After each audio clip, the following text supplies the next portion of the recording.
Hi everyone, Ann Gomez of Clear Concept here. This is a great time of year to refresh our work habits and really consider how we're focused on our goals so we can have the great results that we're trying to have, that we're striving to make.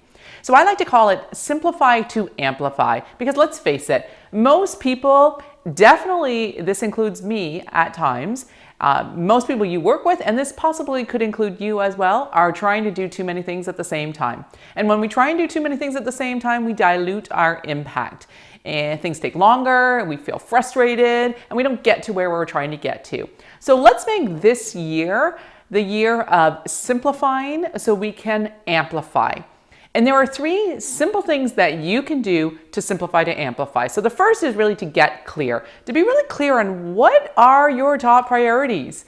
So yes, there's no doubt in my mind that there are a ton of things you're trying to get done. I'm with you on that.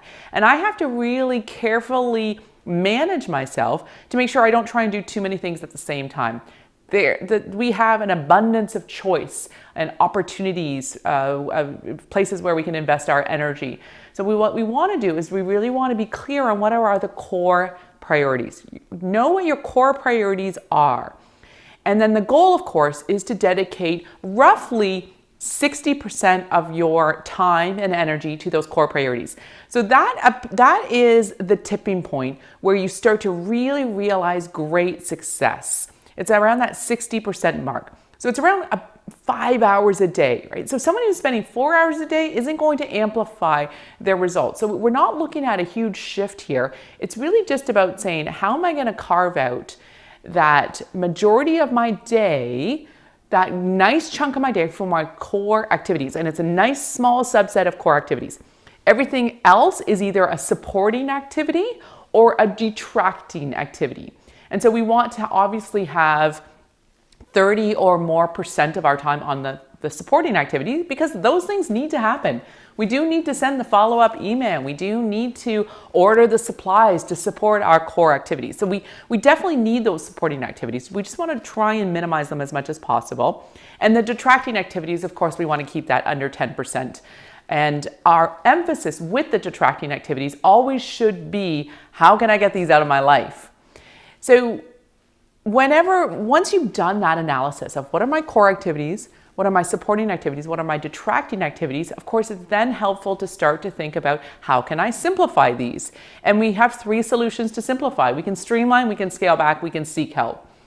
And we have a download available, a resource available to support you on this process. And I encourage you to contact us, and we're happy to share that with you. It's a nice little reflection activity with lots of ideas of how you can streamline, scale back, and seek help. Really to free up that time to focus on your core priorities. So it's so important for us to be clear with you, right? If we don't know where we're going, any road will get us there. We want to be crystal clear about where we want to be at the end of this year with our core priorities.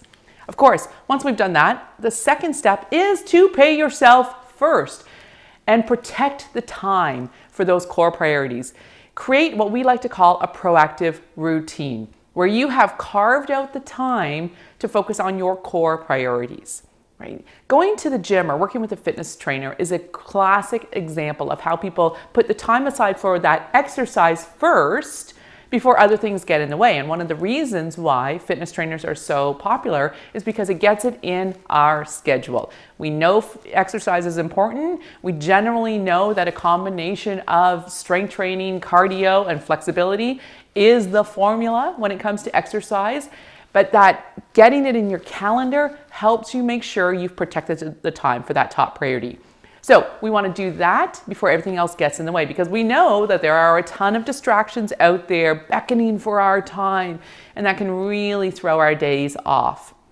And then, of course, the final thing that can really help you simplify and then amplify this year is to invest the time in getting organized. And one of the best ways to get organized is to just get rid of stuff, purge. I recently invested a good chunk of time, and I was fortunate to have our teenagers help me out with this, of just getting rid of so much paper. I've kept so much paper over the years, and I'm embarrassed to say that it was nicely organized, I'm not gonna lie, but I've kept far too much, and I came to realize I wasn't referencing that paper, and it was just weighing me down.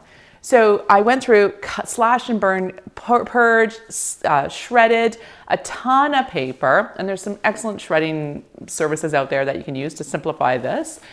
And then scanned the remaining small percentage of paper that I thought I might reference one day, and really just kind of cleared up space, physical space and mental space. Clutter absolutely does weigh us down. So invest in your environment and create some space and organize the remaining things.